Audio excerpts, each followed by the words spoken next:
Strieľajú pomerne v prvom úhle. To znamená, že sú schopné strieľby cez rozličné terénne prekážky. To znamená, ako teraz vidíte, minometná batéria je skrytá za dedickými domami. Sa snaží urobiť palebnú priehradu, ktorú majú využiť jednotky a stiahnuť sa do dediny. Sovietský postup, táto minometná paletná priehrada samozrejme zdejí. Vidíme navietané lietadlo. Vzdušná podpora útočiacich jednotiek.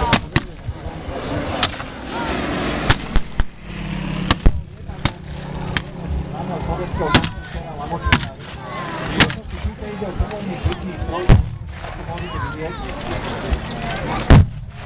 Teraz uvedíme kontrolný prelet, nemecké pozície, vojaci okamžite zaláhnú do okopov.